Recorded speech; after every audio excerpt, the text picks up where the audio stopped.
record comes out on Friday. Hello everyone, this is Marit Larsen and you are listening to Hey Music.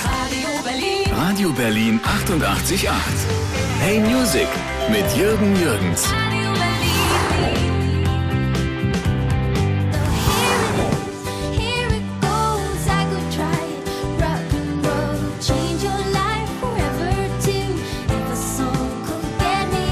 She's back. Marit Larsen, a few years ago she had this tremendous hit and we had you here. What has happened in the meantime? Well, I made a new record. I realized with time that I am not able to really speed up my process a lot. I use a lot of time for my songwriting, and this record took 3 years for me to make. But I'm very excited to be back here. And this success didn't change you in a way, because you had success before with M2M. So Yes. You know what happens when the photographers and the press is behind you. Well, my theory is that being a songwriter and being a musician means constantly being confronted by your limitations. So it will always keep you on the ground because you're attempting something every day that you're not able to do. I mean, I have so many unfinished songs. I have so many unfinished thoughts that I haven't written about. And this keeps me grounded. I mean, that is where my focus is. And talking a little bit about the time before the solo career, the friendship is still on? Yes, it is. Because now you're in a competition. Well, music is not a competition. It really isn't. You could see it in that way if you want, with all artists in the world that were competing for attention, but I don't think music works like that. I think being able to write somebody's favorite song for a while or for life is a privilege. But that happens rarely, in a career. And if you get the gift of being a part of somebody's life like that, then that is a success. You can't really compete in records or songwriting, I think. And there's something totally different for us in Norway. You both are big stars. Everybody knows you. Here in Germany, you're well known because of the hit a few years ago, 2010, I think. Yes, yeah. And Marion, till today, not really. She's working harder on it. Yeah. Do you talk about things that are so different for you? Well, I think releasing albums is different every time. And I think, beginning over was probably about the same for both of us. We had, our childhood and our teen years together, worked really hard, but always had like a partner in crime at our side. And I think being a solo artist, is probably, since we had that foundation, it's made it a bit easier because we had to make, or we didn't have to, but we got to make a lot of mistakes back then that we don't have to make now. We know what we want, but also what we don't want, which is also really important. And I think that experience has made it easier to sort of pave out the way that we want to go as solo artists. It's not usual that teen stars could develop a second career. No, so a second career. Exactly. I guess that's sort of what it is, yeah. To me, it feels like a long path, from 13 until today. Was there a gap that the people who followed you when you have been very young did not follow as soon when you started this solo thing? I think throughout, my hold your breath. It's actually 18 years now that I've made records. I think throughout that time, for every single that I've released and every album that's come out, some people have come to and some have fallen from and don't want to be a part of it anymore. For some, music is just entertainment. For some, it is a life-changing, important thing, like it is for me. And definitely, I'm sure, I only keep track of the people who are approaching me and who are, verbal towards me about their connection with my music. But I'm sure there are a lot that have not come with me on this whole journey. That said, I think starting over if we should call it that, as a solo artist, I made some decisions about what I wanted my path onwards to be. And I think one of the things that I hadn't really had any practice in was playing live. We'd done some support tours, but we'd never done any real concert tours with M2M. So starting that and growing an audience as a live artist, that took a lot of time. I mean, I started playing tiny, tiny little places. In the first few years, I played 100 shows a year, just to show people what I'm made of and to convince people that I wasn't just like that it wasn't a fluffy pop teen thing. But then again, I felt that I had lived a really long time already, and I was only 22. I had a career behind me already, so. This new album, When the Morning Comes, you have a brand new band, and you have been working far away from Oslo, and you talk about this very enthusiastic, because it was something new and fresh. Please tell us a little bit about that.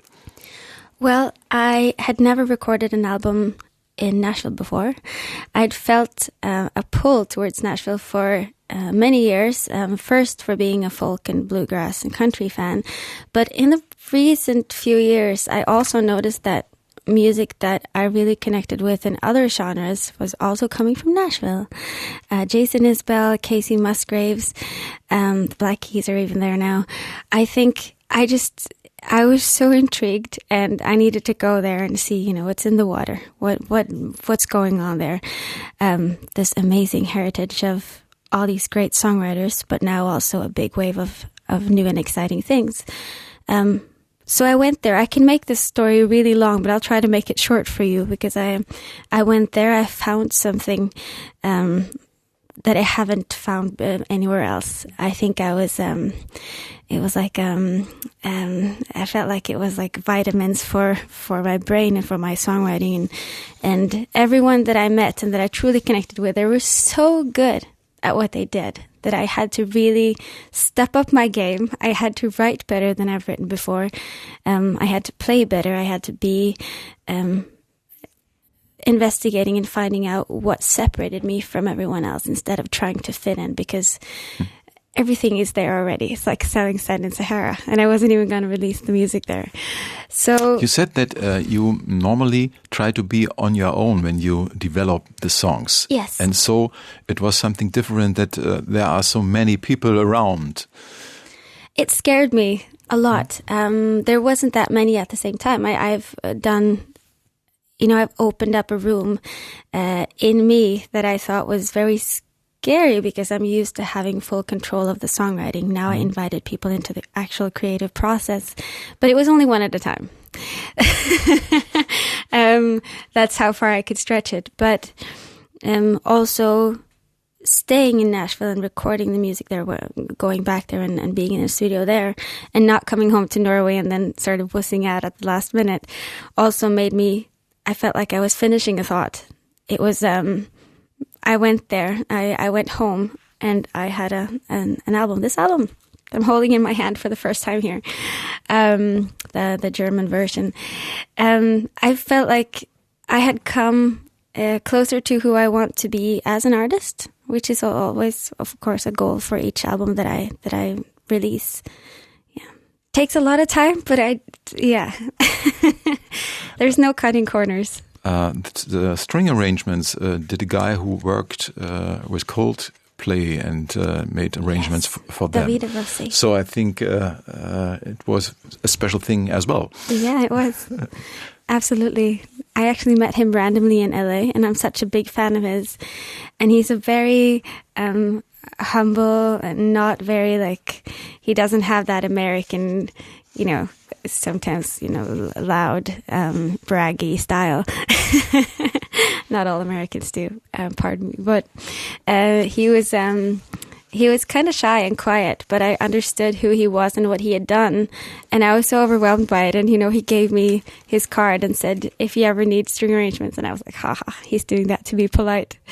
But then as we were getting close to the end of the recording process, I realized I did need strings on 2 songs. I was trying to keep it I was trying to stay away from it this time around. I've been working on my sound and making some new choices, but I needed strings on these two songs. And so I sent him an email, and then we talked it through on Skype, a very poor connection. And then he sent me some beautiful music, and we went back and forth a couple times. But he also plays everything. He plays violins, violas, and cellos, and it's pretty amazing. The guy who made the credits for the album for the record company compares you with one song with Joni Mitchell. Is it Which something song is that? you like it? Where are the influences of other ladies of the pop and folk scene? Well, she is on top. Yeah, exactly. And she is still on top. I think Court and Spark, Blue, and Ladies of the Canyon are the three records through my life that have inspired me the most. And I keep going back whenever I feel drained or I feel like I don't have anything to write about, or I've come to like a blank spot. I need a fresh start. I listen to those records because in the music itself, I find some sort of magic, a lot of magic, and also in hearing that and knowing that I will never be able to beat it. There's something very inspiring about that. A little bit tricky, is it, to use lines that we know from other artists, Shine On Little Diamond, or Shine On Crazy I Don't Diamond. Want to Talk About It. I've heard that before. Well, that's the thing about pop music. There are only so many words and so many notes and chords, but I think that is part of the challenge. I like it because I only kept the songs on this album that made me feel something. Songs that I felt filled in a gap that I didn't have any other song to fulfill. You know, I turn to music for just about anything in my life. And these songs I haven't heard before. I had about 20 songs that didn't make this record. And I feel like these 10 are I'm very proud of them. I'm bragging now, but I truly am proud of this record. Don't talk about what we are. Don't talk about what we've been. What's done is done. I don't want to talk about it. It's never just one mistake. It's never just one heartbreak. What's done is done. I don't want to talk about it. Normally the songs are small in a way. It's not loud, not very heavy. But there is one that is totally different when you listen to the album. This is Traveling Alone. It's up-tempo. It's a rock song. It's a rock song. Yeah. What has happened? To me, that one, also like the album title, When the Morning Comes, those two songs to me feel like warrior songs. To get your focus back and to get back to that place where you feel like you can do anything. I really wanted to experiment with the sound on this record, and I had so much fun writing it. I think particularly, actually, I am for Traveling Alone, I wrote that to a beat that I stole and then recreated from a different song by the Black Keys. Yeah. And When the Morning Comes is very slow, on the other hand. Do you prefer more the slow ones because there's an intimate and it's more emotion in it than when you have to make it faster? I think there's emotion in all of these songs in different ways. At least they do make me feel a lot. When the Morning Comes feels like it became almost like a hymn. It feels like a very intimate and honest song.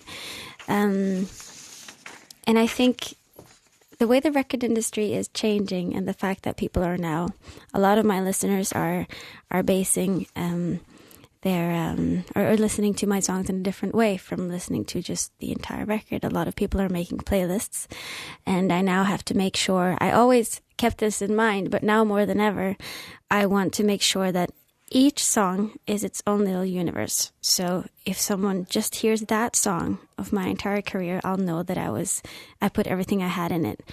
I'm still in love with the album format because that's how I grew up and that's important to me.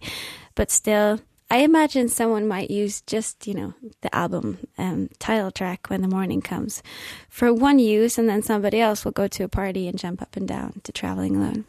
I have no idea. I love getting these stories back from my fans. You did years ago a duet with Milo, and what about a duet with your old friend, the other M? If this happens, everybody would scream as they screamed when it started. Yeah, you think so? Don't know. We did that for about 15 years. We were neighbors from we were 5 years old. And I think that was a really important chapter in my life. But I think it's not always necessary to keep investigating the same collaborations. We got so much out of it and we learned so much. And there are things that, stories that we share that we can't share with anyone in the world because it's just, you had to be there. You had to be part of it to understand it. And it's very dear to me and I appreciate that time a lot, but I don't feel an urge to go back go forward and do more musical collaboration. Aber they offered millions to have one concert together. Well, if we were to do it, it would not be because of money. That's for sure. Yes, coming back again to the concerts. In fall, you will be on tour in Germany. Yes, very excited. I mean, the truth is, if this record goes okay here, we will do a small tour. But if it goes as well as I hope, then we'll do a long tour here. And I've had some of my best, and I'm not just saying this, some of my best touring experiences here in Germany. And we just came out of an amazing tour in Norway. We played 21 shows in 30 days, and I've been missing that part of my life so much. The contrast of being a songwriter and working on my own, isolated, all of the pondering, all of that, and then going out and living in like a hyper social state where you're in a bus with 9 other people. And I need those contrasts in my life. And there are a lot of beautiful venues here that I'm looking forward to playing again. So hopefully, I'm realistic, but I'm really hopeful. Yeah. So cross fingers for that. Thank you. That it will be the long version. Yeah, thank you. It's never just one mistake.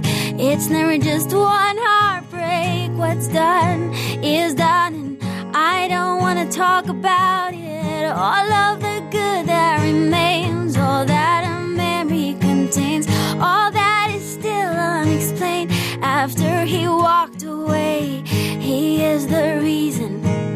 You are the reason why I don't talk about what we are. Don't talk about what we've been. What's done is done, and I don't want to talk about it. It's never just one mistake. It's never just one heartbreak. What's done is done, and I don't want to talk about it. Don't talk about what we are. Don't talk about what we've been. What's done is done. It's done. It's done. I don't want to talk about it. I don't want to talk about it. It's done. It's done. I don't want to talk about it. It's never just one mistake. It's never just one heartbreak. What's done is done, and I don't want to talk about it. All right. Thank you for having me.